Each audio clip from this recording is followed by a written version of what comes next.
Assalamualaikum warahmatullahi wabarakatuh. Selamat datang di channel saya, Imas Martini, dalam demonstrasi kontekstual modul 3.1 pengambilan keputusan berbasis nilai-nilai kebajikan sebagai pemimpin. Perkenalkan, Ibu Yanti Mulita MPD sebagai fasilitator dan Ibu Indayanti SPD sebagai pengajar praktik. Tujuan khusus dari kegiatan ini adalah CGP dapat melakukan suatu analisis atas penerapan proses pengambilan keputusan berdasarkan pengetahuan yang telah dipelajarinya tentang berbagai paradigma prinsip pengambilan dan pengujian keputusan di sekolah asal masing-masing dan di sekolah atau lingkungan lainnya. Narasumber yang pertama yaitu Bapak Haji Sutisna SPD sebagai Kepala Sekolah SD Negeri 2 Cirangkong. Selamat menyaksikan. Assalamualaikum Bapak. Waalaikumsalam warahmatullahi wabarakatuh. Mohon maaf mengganggu aktivitas Bapak hari ini. Saya akan mewawancarai Bapak seputar penanganan masalah selamat ini yang berhubungan dengan dilema etika atau dengan pendidikan moral etika. Terima kasih Bapak sudah bersedia diwawancarai hari ini. Ya, siap.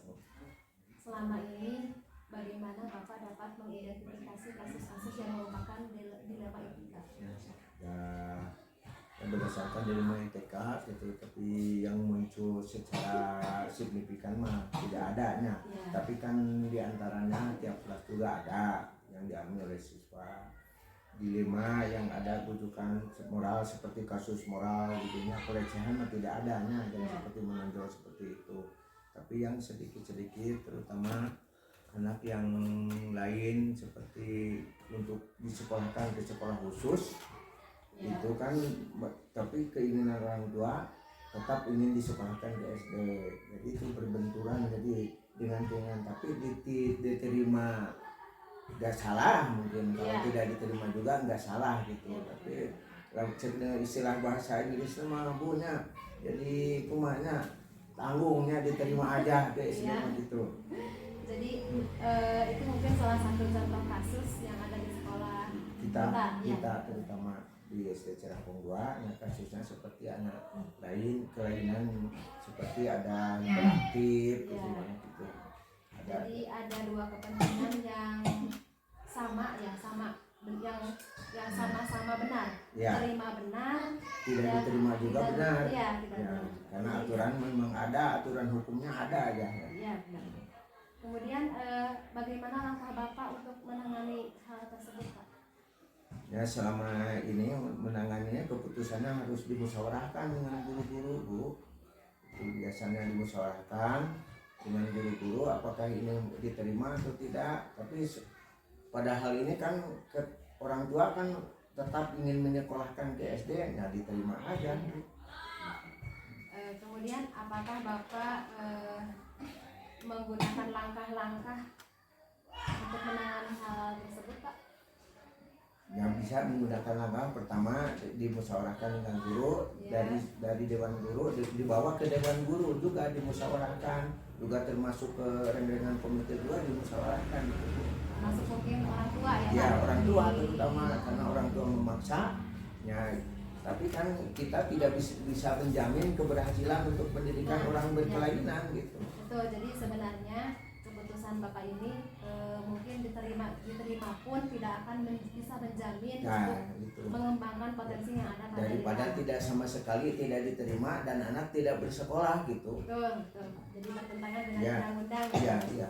Kemudian hal-hal apa saja yang selama ini Bapak anggap efektif dalam pengambilan keputusan untuk kasus-kasus yang memiliki dilema etika, Pak?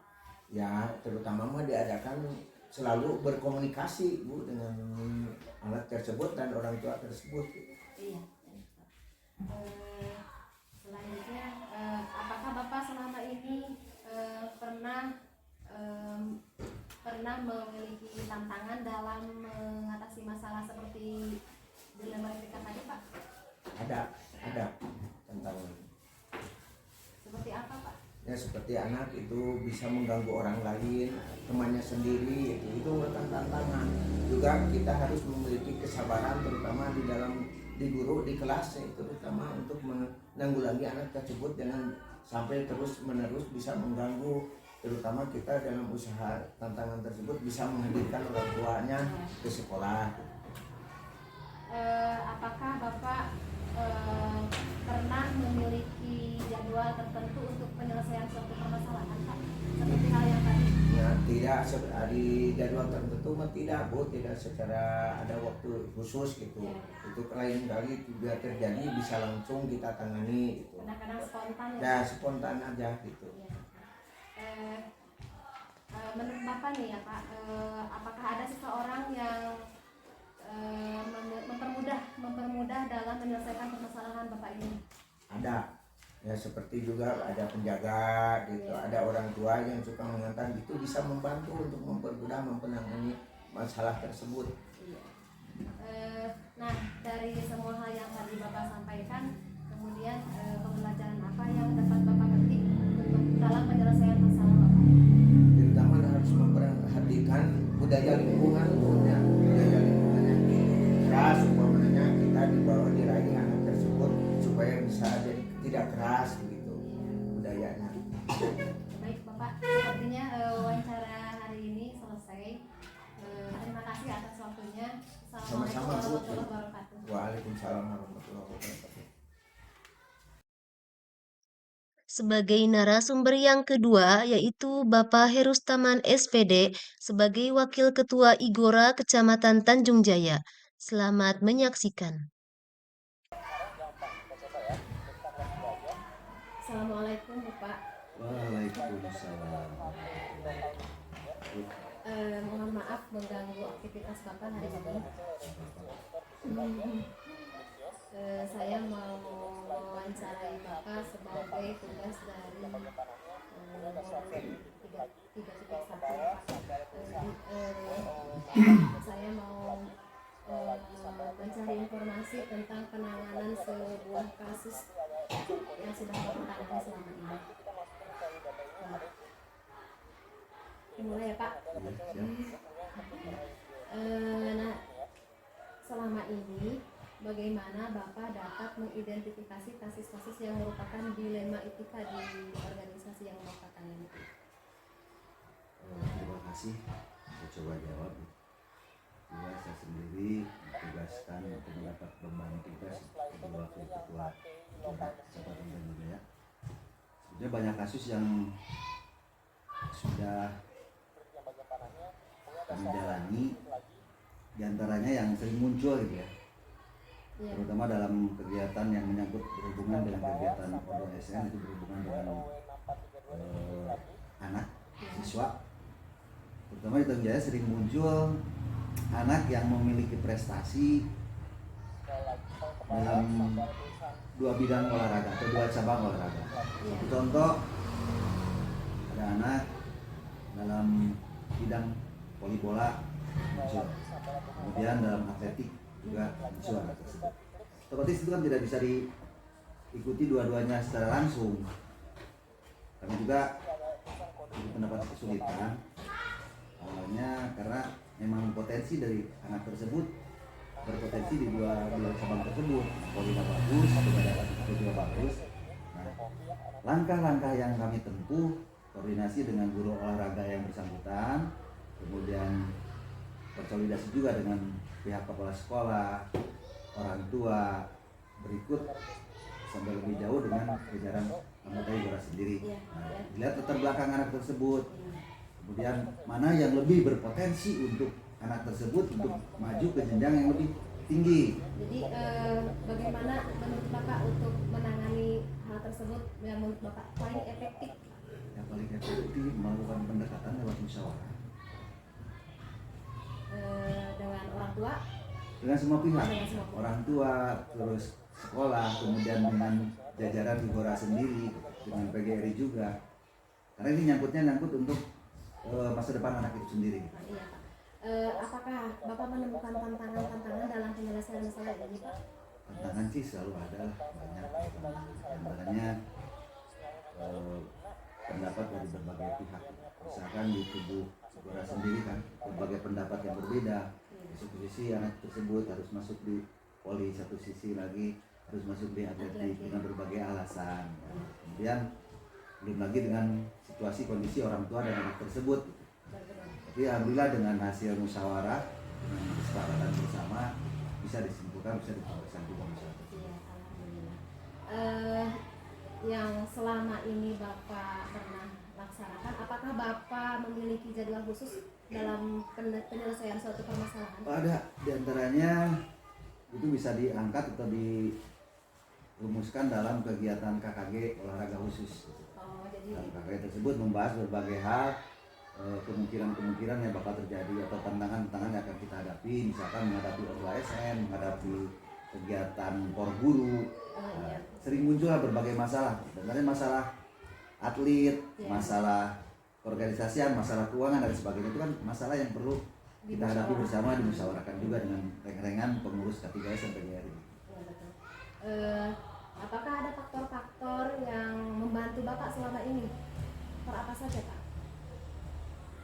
Banyak ya faktor yang utama, dorongan dari kebetulan saya sendiri sebagai guru yang bertugas sebagai pengurus organisasi Igora. Ya. Ya, faktor pendukung utama dorongan dari kepala sekolah, juga dari guru, rekan-rekan guru, juga dari pengurus PGRI yang lainnya.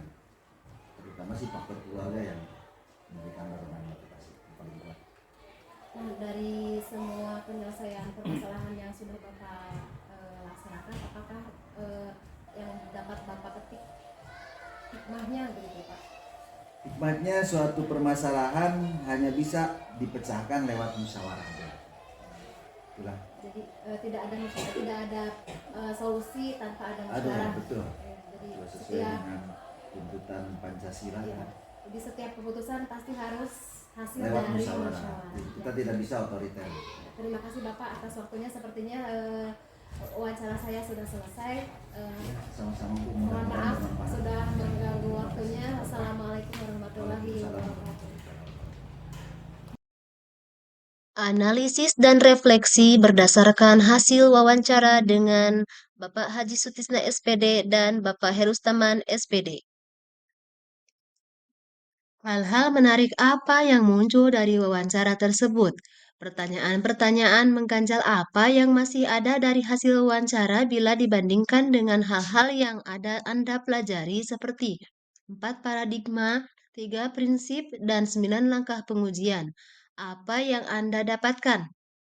Berdasarkan hasil wawancara yang saya lakukan kepada kepala sekolah dan wakil ketua Igora tersebut melakukan pengambilan keputusan dengan 1. Melakukan identifikasi masalah. 2. Melakukan diskusi dan komunikasi dengan unsur-unsur yang ada di sekolah, terutama dengan pihak-pihak yang terlibat langsung. Yang ketiga, membuat keputusan yang berpihak pada siswa, bijaksana, bertanggung jawab, memaksimalkan potensi positif, dan meminimalisir potensi negatif. Kemudian, hal-hal yang telah dilakukan oleh masing-masing menurut saya telah sesuai dengan teori yang saya pelajari di modul 3.1 ini, yaitu tentang pengambilan keputusan berbasis nilai-nilai kebajikan dengan menerapkan 4 paradigma, 3 prinsip, dan 9 langkah pengambilan pengujian keputusan dan berpihak pada murid. Bagaimana hasil wawancara antara 2-3 pimpinan yang Anda wawancarai? Adakah sebuah persamaan atau perbedaan? Kira-kira ada yang menonjol dari salah satu pimpinan tersebut? Mengapa dan apa yang membedakan? Berdasarkan hasil wawancara, ada beberapa persamaan, yaitu melakukan identifikasi masalah, mengumpulkan fakta-fakta, kemudian melakukan diskusi dan komunikasi dengan berbagai pihak terutama yang terlibat dalam masalah. Selanjutnya, perbedaan dari kedua